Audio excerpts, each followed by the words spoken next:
Assalamualaikum warahmatullahi wabarakatuh. Kaum muslimin dan muslimah dimanapun Anda berada, di segmen kali ini saya akan menceritakan kisah perjalanan Rasulullah SAW ke Taif.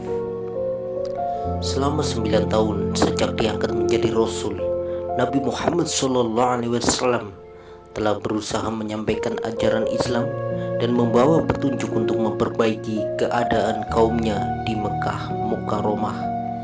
Namun hanya sedikit sekali yang mau menerima ajakan beliau, kecuali orang-orang yang sejak awal telah memeluk Islam.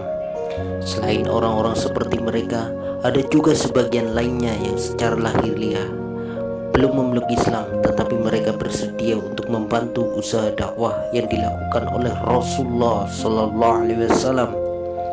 Bahkan hampir seluruh orang-orang kafir di Mekah selalu menghalangi, mencemoohkan dan menyakiti beliau dan para sahabatnya.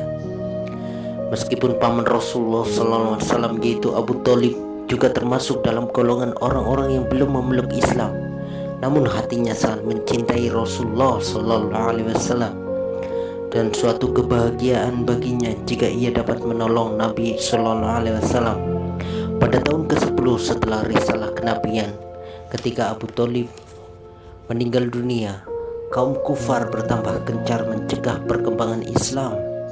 Dimanapun dan kapanpun mereka mempunyai kesempatan, mereka akan mengganggu kaum muslimin. Suatu ketika Rasulullah SAW pergi berdakwah ke Taif. Di sana ada suatu kabilah bernama Saqif, suatu kabilah yang sangat banyak jumlahnya.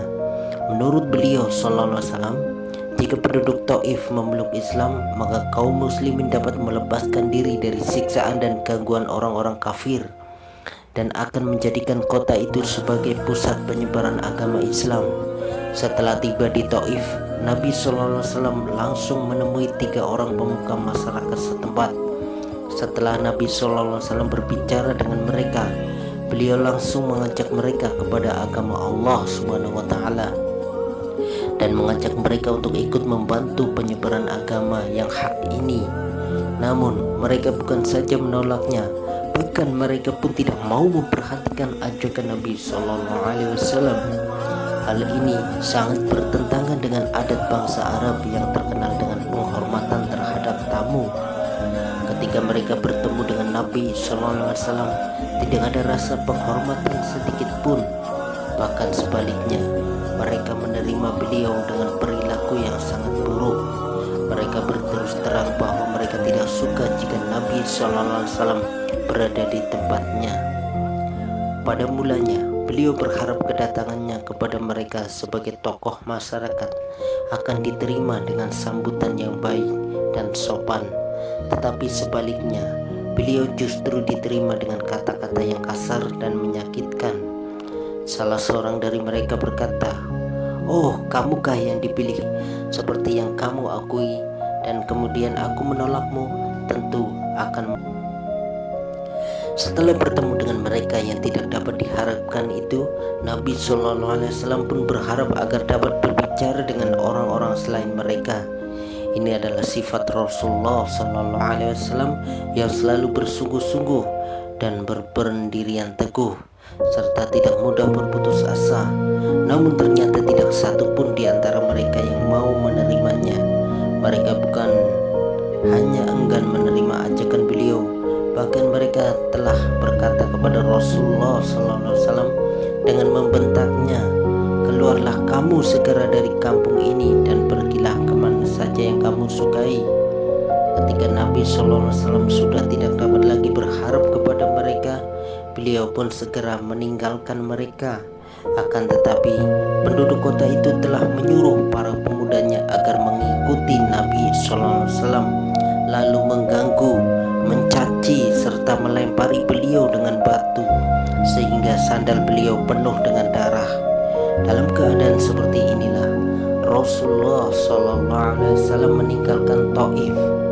Dalam perjalanan pulang, Rasulullah SAW telah menjumpai suatu tempat yang dianggap aman dari kejahatan mereka.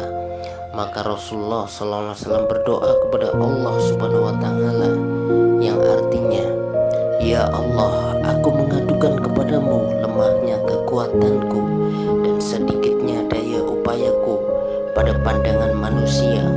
Wahai yang maha rahim dari sekalian rahimin, Engkaulah Tuhannya orang-orang yang merasa lemah, dan Engkaulah Tuhanku, kepada siapakah Engkau serahkan diriku?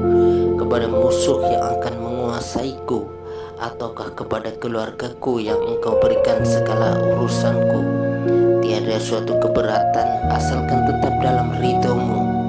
Afiatmu lebih berharga bagiku.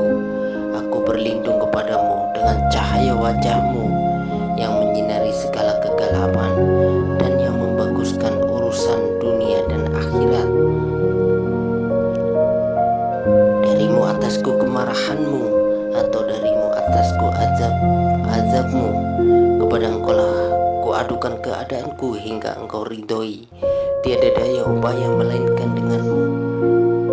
Demikian sedih doa yang dipanjatkan oleh Nabi SAW, sehingga Jibril alaihissalam datang dan memberi salam kepada beliau seraya berkata, "Allah Subhanahu wa Ta'ala telah mengetahui apa yang terjadi dalam perbincanganmu dengan kaummu, dan Allah pun mendengar apa jawaban mereka kepadamu, dan Dia telah mengutus kepadamu satu malaikat yang bertugas menjaga gunung-gunung agar siap melaksanakan apapun yang engkau perintahkan kepadanya."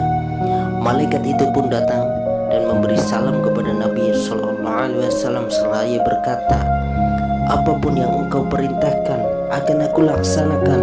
Bila engkau suka, akan aku benturkan kedua gunung di samping kota ini, sehingga siapapun yang tinggal di antara kedua gunung itu akan mati terhimpit. Jika tidak demikian, apapun hukuman yang engkau inginkan, aku siap melaksanakannya." Rasulullah SAW yang bersifat kasih dan mulia ini menjawab, "Saya hanya berharap kepada Allah Subhanahu wa Ta'ala, andaikan pada saat ini mereka tidak menerima Islam, mudah-mudahan pada suatu saat nanti anak keturunan mereka akan menjadi orang-orang yang menyembah dan beribadah kepada Allah Subhanahu wa Ta'ala." Pelajaran dari kisah di atas: demikianlah akhlak seorang nabi yang paling mulia. Kita mengaku bahwa diri kita adalah pengikutnya, namun jika mendapatkan sedikit kesulitan, kita akan mencela, bahkan membalas dendam. Kezoliman dibalas dengan kezoliman. Demikianlah perilaku dan kebiasaan kita sekarang ini. Padahal seharusnya dengan pengakuan tersebut, segala tingkah laku kita harus mengikuti beliau. Rasulullah SAW sendiri, jika mengalami kesulitan atau penderitaan yang pedih dari orang lain, beliau tidak pernah membalas keburukan dengan doa yang buruk dan tidak pernah berkeinginan membalas dendam.